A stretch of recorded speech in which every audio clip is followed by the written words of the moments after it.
Finn. I use they, them pronouns. And I had top surgery on October 28th, 2021.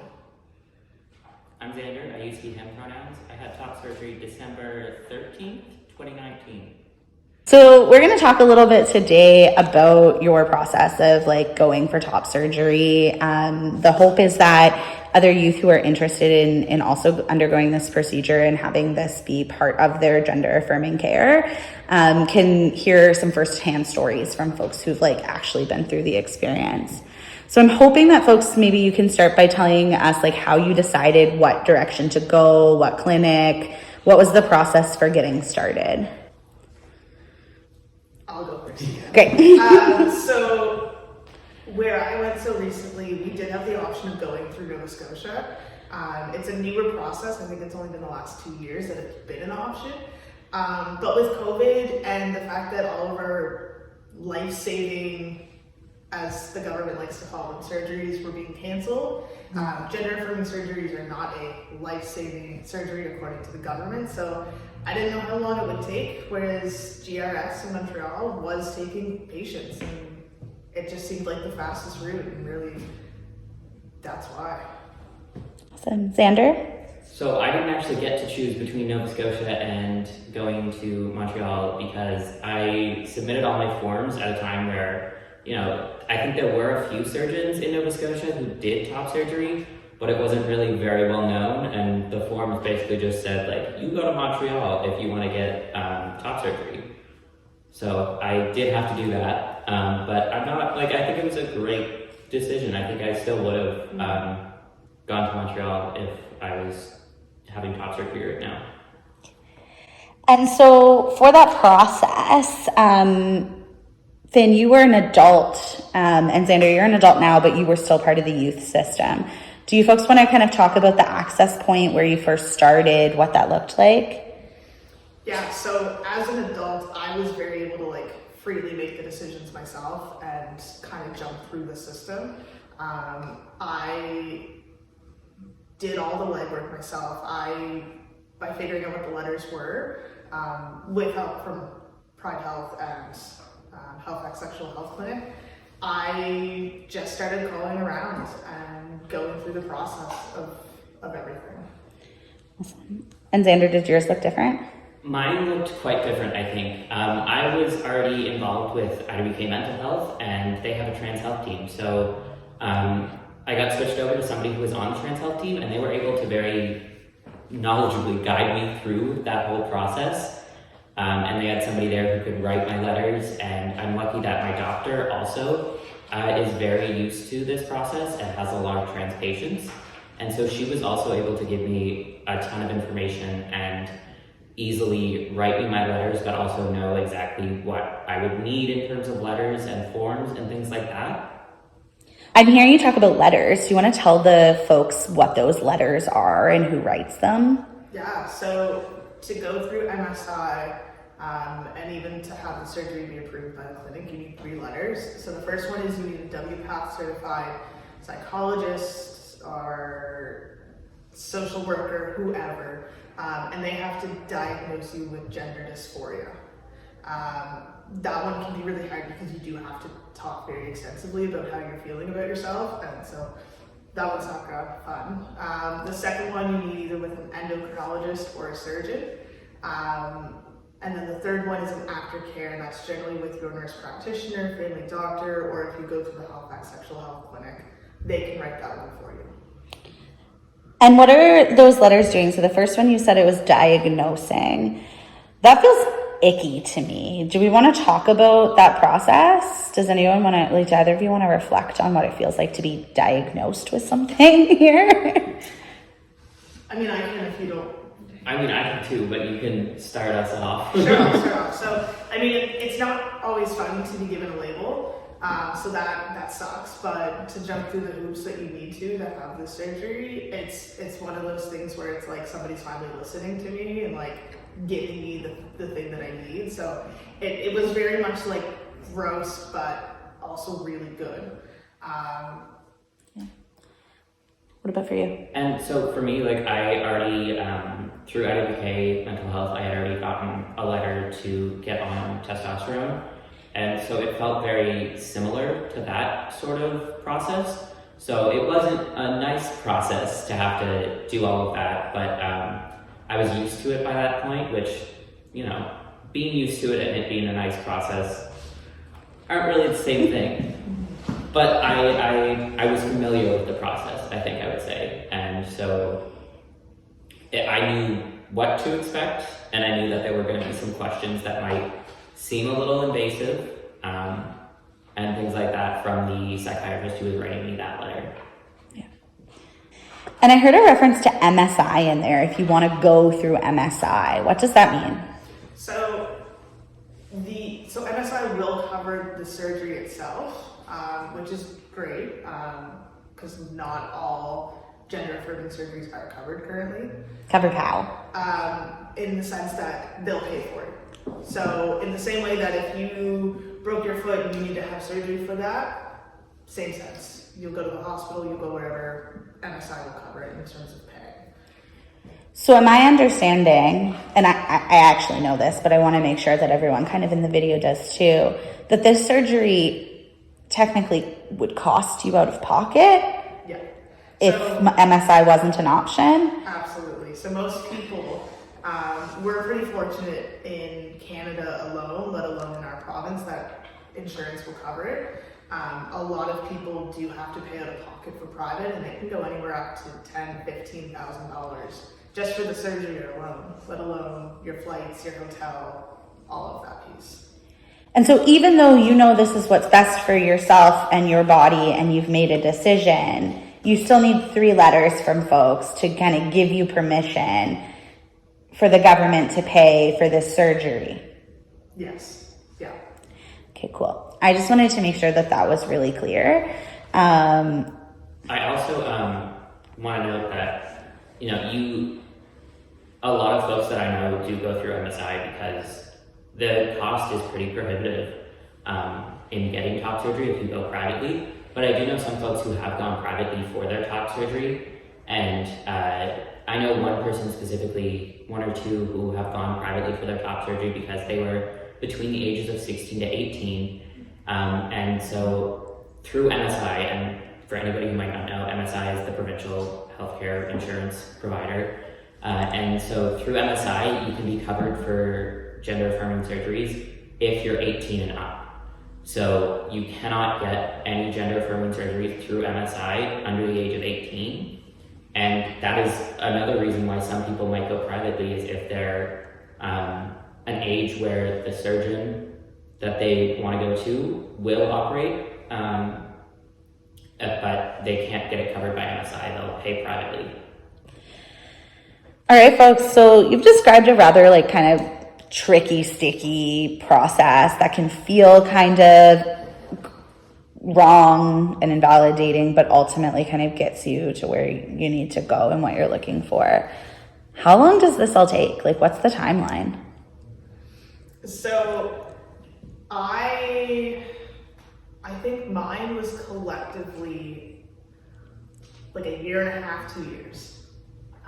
And that's because I advocated for myself the whole way through. I made sure to push and push and push. But it started with the WPAC. I reached out, had an appointment within 3 weeks of calling. Once I had that letter, the person who I went to get my WPAC letter was super helpful and gave me tips on the next step. And so they let me know that I could go to any walk-in clinic and get referred to an endo, and gave me a couple names to try and get in with. That was probably my next longest step, was that wait list. Our endocrinologists in Nova Scotia are very backlogged, so when I finally got referred to them, I had a minimum 6-month wait. But because I was only getting a letter and not going for hormones, I was able to get on a cancellation list because blood work needed to be done for my appointment. So I actually got very lucky and got an appointment within 2 months of my referral. And then after that, it was getting a nurse practitioner that actually made me feel comfortable. At the time, my family doctor was not a good fit for me. So with Pride Health's help, I got a nurse practitioner and we got that paperwork.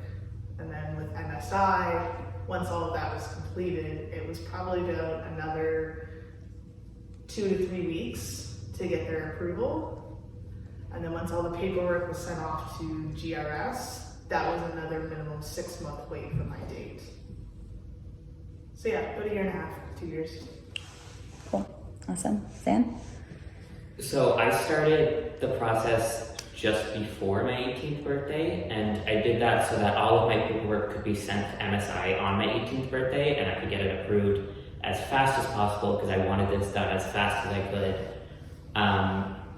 And so I think I started the process, like I got a meeting with the psychiatrist to write my letter when I was 17 and a half, around that age. And then my doctor had submitted her letters, and the psychiatrist had submitted her letters on my 18th birthday, which was in May. And so in the fall of 2018, I was having some health issues, and that delayed the process a little bit. But I reached out to the Montreal clinic and I said, hey, this is what's happening. I know that all of my forms are already on their way to you, because by that point I had gotten MSI approval and everything had been sent off to the Montreal clinic. So I just reached out to the Montreal clinic and I said, hey, I'm having some issues and this is going to need to be delayed a little bit. And they were very understanding, and they made sure to tell me exactly what forms I needed to get done, if I needed any extra blood work, anything like that. And when I was able to, I resubmitted all of my health forms to the Montreal clinic. And so that did delay my process a little bit, but it was still a decent timeline because I had submitted all of my paperwork to MSI in May of 2018, but I ended up having top surgery in December of 2019. So it seems like a long time when you're waiting and waiting and waiting, but in the grand scheme of things, it was pretty quick. I think for me, just making sure folks know that it feels like a long time, and it's going to feel like a long time for a lot of folks, because you're waiting for this life-changing surgery. And that's where it's super important to reach out to support systems if you're having a rough time during that waiting period of getting your surgery date. And even like after you get your surgery date, when you're waiting for your surgery date, it's so exciting, and it's gonna feel even longer during that time. Panic and excitement. Truthfully. No, so once you have your surgery date, you are given some information about what to do in terms of bookings and all that. When I went through MSI and whatnot, my hotel was already booked through the clinic. Transportation, once I was in Montreal, was already booked and ready to go. The biggest thing was booking flights. We had to book flights and get those dates back to Montreal so that they could then coordinate transportation. And then really the biggest thing is getting everything prepped. You can't move your arms or anything, so you have to make sure you've got systems in place in terms of support and functionality in your house, as well as even just like basic supplies. Yeah. I don't know, I'm really happy and excited and kind of just want it to be over with, but like it will be, and I should be up so early, like 5. For me, everything was covered. So because I went during COVID, I had to get a COVID test, and our province doesn't do a receipt, like a notice stating that you were negative, which they required, or at least they required when I went. So I had to go pay out of pocket for that test, and then, like I said, I had to pay out of pocket for flights. I was able to submit a expense form to MSI, and they did pay that back in full. So ultimately nothing, I didn't pay for anything, but up front, my flights and that COVID test were necessary. And you were booking as an adult and kind of sorting this all out as an adult. Xander, you were traveling like as a young person with your parents. How did that look different for you? So it looked quite different for me because I have no clue what happened behind the scenes there. I just know that my parents booked our flights.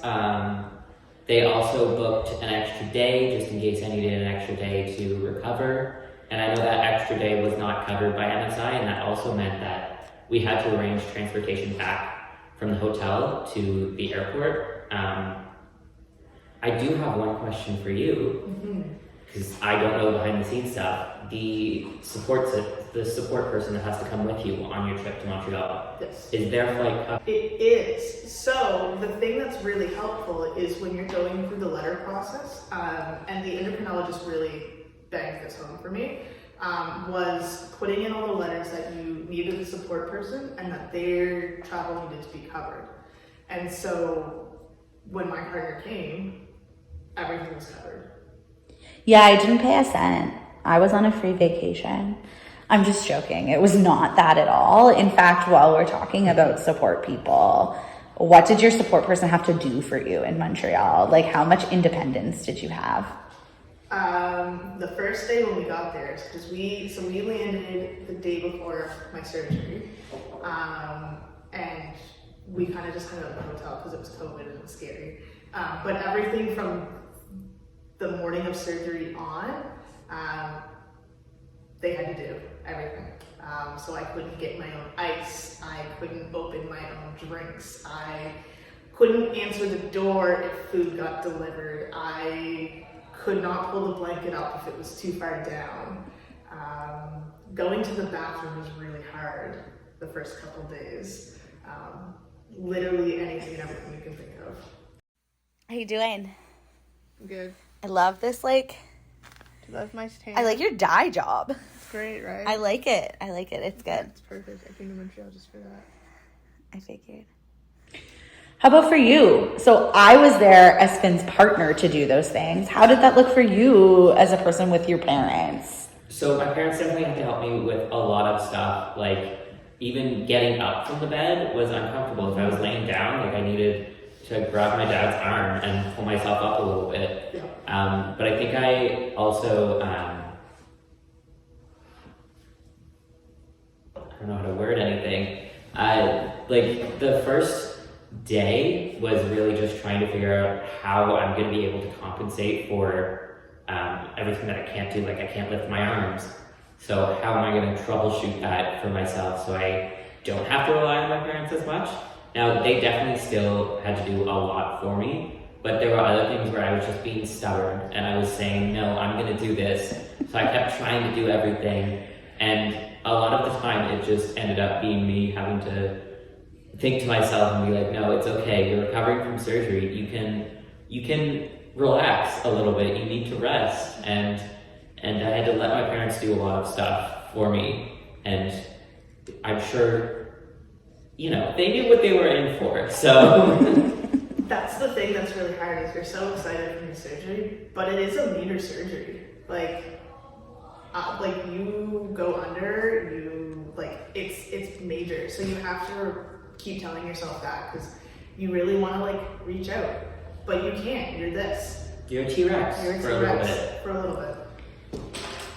So they recommend that you fly up the day before, just because you're going to go to the clinic so early the next day. I didn't have a pre-op call or anything. Everything was done the morning of. So that first day, we kind of just hung out and calmed the nerves. Surgery day, we got up super early. We went to the clinic. You do a lot of waiting, a lot of nerve-wracking waiting. You have your surgery. They send you home with all your happy pills. And you're kind of just resting. So then you rest the next day. I had a post-op video call with the clinic, and then we flew out the next day.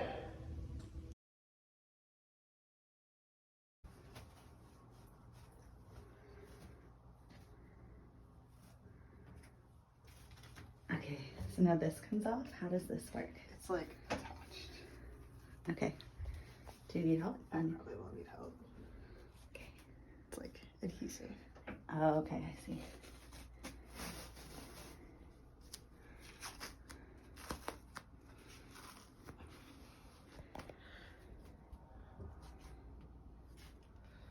It's also not necessary that you do that. Just nice and gentle. I want to not hurt you more than I want to capture anything on film. I know, that's why I'm holding the phone.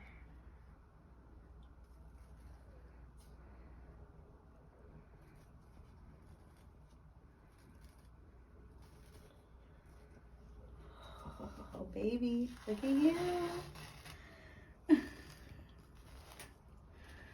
Your scars don't connect. Don't stay. The strains coming out of you. Stuck around the drain a little bit. There we go. And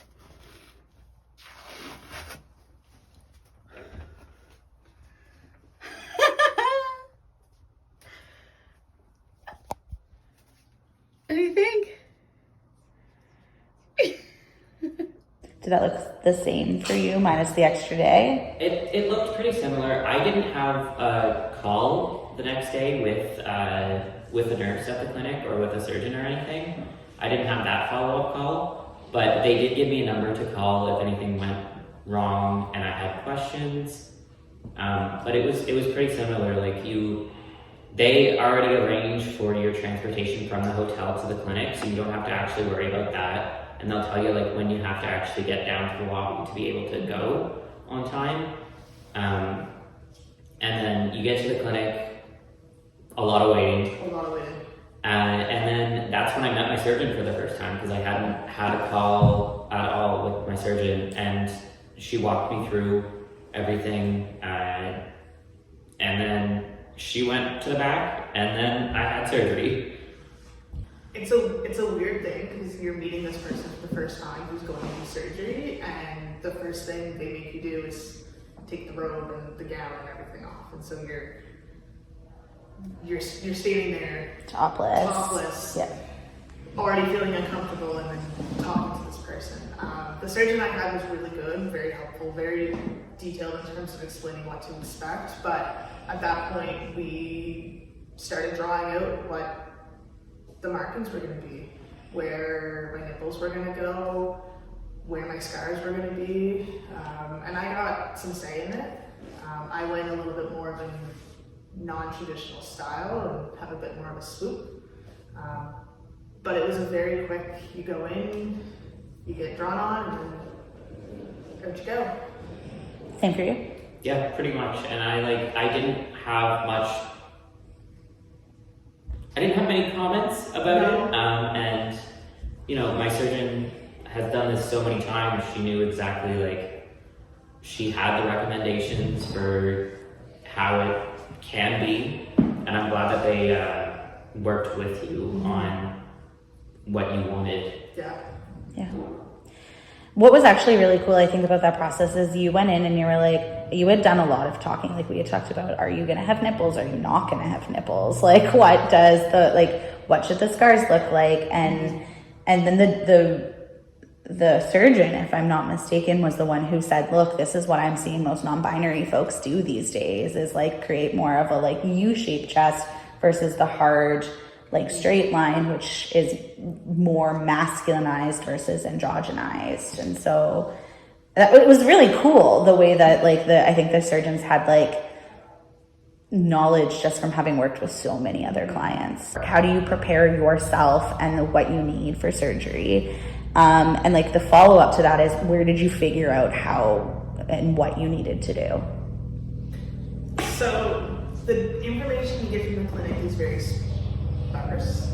You don't get a lot of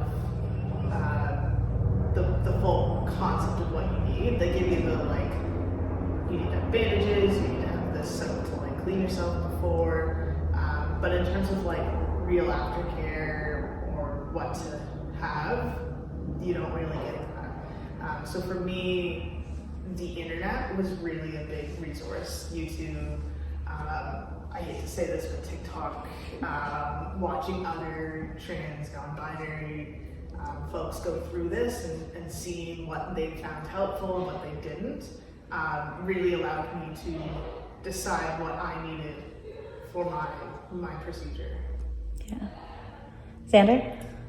So a lot of searching online, finding who had tips and tricks about stuff like that, reaching out to folks who I know who had surgery in Montreal and seeing what tips they had that maybe weren't in the packet.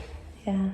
I actually feel like there were quite a few things that you, Xander, or a few other youth that are part of GSA had either shared with me as you knew Finn was approaching surgery, or just I had learned and gleamed from years of like having a relationship and working with y'all that I think were tremendously beneficial for you.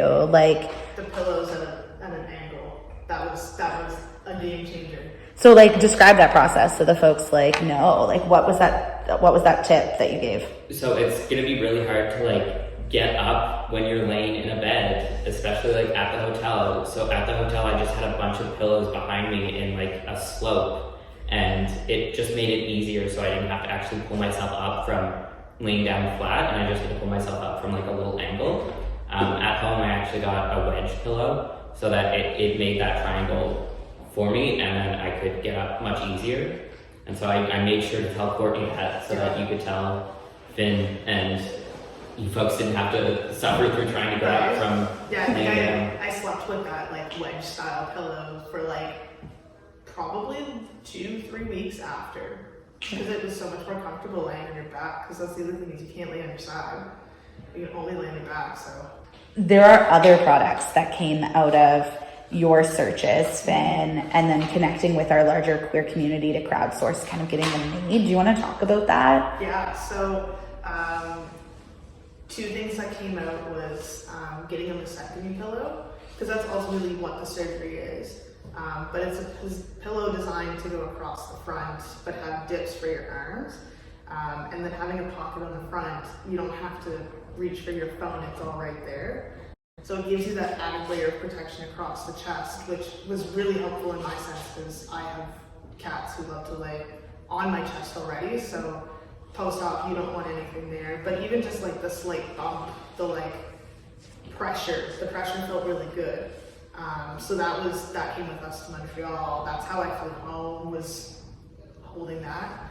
And the other thing was, with my surgery, I had drains. And they just give you 2 little clips that you're supposed to just kind of clip wherever. And then when we got back to Halifax, my friend had made a pouch for me to put my drains in. And it took the weight off of the bandage, it took having to worry about them catching on things. I just knew they were in those pockets and they were safe. Xander, what did you wear to your surgery? So I wore a t-shirt to the clinic, which was a big mistake because, like we both said earlier, you're going to be a T-Rex and not really be able to lift your arms up that much. So putting on a t-shirt gets very complicated. So that's why a lot of folks recommend button-ups, short sleeve button-ups. They're a lifesaver. Maybe get like a size bigger so that you can have room for drains if you have drains. And just so you can be more comfortable, but not a t-shirt. Anything but a t-shirt. Yeah, zip-up hoodies, button-ups, those are your go-to. You're not going to wear a t-shirt for a month. Yeah. Yeah, unless you're Xander, in which case you wear a t-shirt home from the clinic to the hotel. And then change immediately once you get home Yeah. to the hotel. But also things like the bandage that they gave me was just a generic base bandage. And it was super loose, but I had to wear the bandage for a month after my surgery. So that's going to start to smell, and I didn't want to have that on me while it was smelling, and I didn't want to have it off of me for too long. So I just went to the pharmacy and bought a few others and changed them out every so often so that I could wash them. But also the soap that they want you to get beforehand, I couldn't find that soap, but you can go to a pharmacist. Like you can go to the pharmacy and request the soap and they can order it in for you. So that's something that shouldn't be left to the last minute, but a lot of folks don't know that it can't be left to the last minute. And also the ice. The ice is a lifesaver. Yes. Ice will help with swelling, I think, and lots of things. Yeah. but they gave me these single-use ice packs that you could refill, and one of mine started leaking, and my parents had to go and try to find an ice pack to get me while we were in Montreal. So just having like extra ice packs on hand that you can fill up with the hotel's ice machine is super useful. And the ice machines are located on floor 2 and floor 5 of the hotel. For those who are curious, GRS has a partnership with a hotel, so everybody kind of goes to that same hotel, and so it's really easy actually for you to like kind of map out where to go because everyone's kind of done the same thing before. Another really good thing was a neck pillow, like one of those like travel neck pillows, because you're laying on your back so much, like you don't want to hold your head out. So I had one that was like flat on the back, so I could like lean against the couch, and it was a game changer. Checking in. How's today going? Not bad. Not a ton of pain, which is great. I'm just tired. Yeah. I think a big thing to just highlight is that you might have drains, you might not. It's not a guarantee one way or the other. And I didn't know until I met the surgeon 5 minutes before going in. He was like, I think you're gonna have drains. So my surgeon told me right before, she was like, I don't know if we're gonna have drains or not. We'll see when we get in there. And so it's something that, you know, a lot of folks, I was really anxious about maybe getting drains because I didn't know a lot about them. But then I ended up not having any, so I didn't actually have to do all of that worrying. But you did have drains. I did have drains. And so like, were they as scary as folks kind of work them up to be? Not really. My biggest fear was like pulling them out by accident, but they go so far in that it would take a lot to pull them out.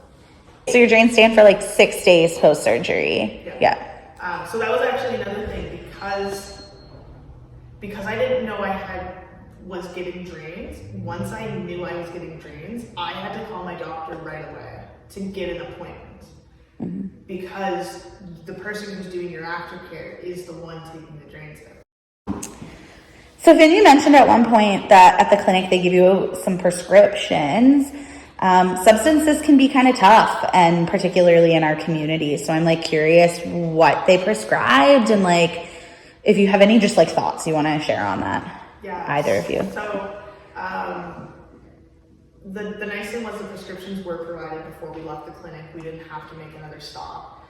So that piece was nice. I was given a I don't even remember. I was given an anti-inflammatory. Like a prescription anti-inflammatory, a prescription laxative. Was I given prescription Tylenol or no? No, that was basic Tylenol. And then I was given a prescription for oxycodone. And so they told me at my post-op next day appointment that if I ever hit more than a 4 on a scale of 10, that I should take it. Now, I didn't take it at all, not even for the plane ride home. I just did the Tylenol and the Advil, essentially, and if you keep on top of it, I had no problems. Managing your pain, yeah. No problems managing the pain. Xander, any thoughts on that? I think with stuff like that, the pain management especially, the ice is gonna help a lot if you stick to like when you're supposed to do the ice. And just with the medications that they give you, make sure your support system knows and talks with the surgeon or whoever is prescribing the medication, and make sure they know exactly how often you're supposed to get that medication. And since you will be a little out of it for a little bit, they're going to be the ones who have to stay on top of that. So make sure they have alarms on their phone or something like that for those things. Absolutely. And to your point about getting prescribed something that felt heavier than what you needed, I think that's one of the things that we just need to be really conscious about as we're like talking about this process, is that like substances are really tricky and painkillers can be really addictive. And so it's important that we like understand the seriousness anytime that we get a prescription like that. And that's not to say that folks who use the pain management pills that they're given are doing something wrong or like aren't strong or tough enough. everybody's body is different, right? But it's about making sure that you're making the choices that are safest and the most like harm reductive and pain management for yourself. And if you're concerned about those medications, that's a great thing to bring up to like one of the folks who is writing your letters, and just have that conversation and say, hey, this is something that I think I'm going to need some help on, and get their perspective. And also bring it up to your surgeon and see what your surgeon says. There's a lot of advocating for yourself that needs to go on during this whole process. How did y'all learn to do that? I wanted this bad enough, and I knew that if I let the system do its thing, it would take forever. It would not be the way that I wanted it or needed it to be. So by constantly calling and asking the questions and making myself known to all of these people, that you just kind of have to do it. It's a little awkward at first, but knowing that the goal that you're going for is top surgery and that gender affirming, and it makes it worth it. And I think that's also where community plays a huge part in like teaching you how to advocate for yourself and making sure you get support if you're feeling not great. And lots of folks who, not even just folks who have gotten gender affirming surgery, but folks who have been in any kind of healthcare system might have some experience about advocating for themselves. And so reaching out to anyone you know and asking them how they have advocated for themselves. I think the only thing that I have is just support systems are key. Yeah. For your physical health, for your mental health, for all of that. Awesome. Well, thank you both so much. This is an immensely valuable exercise, I think, for young people who often don't have other folks in their lives that have gone through this process and are nervous or scared or looking to demystify the facts. I think everybody's experience is very different. And I think the thing is that the more that we open up and share, and the more that folks like yourselves are able to be vulnerable and speak out for community, the easier it gets for everyone that comes after you to do the process. So immensely huge thank yous to both of you for today.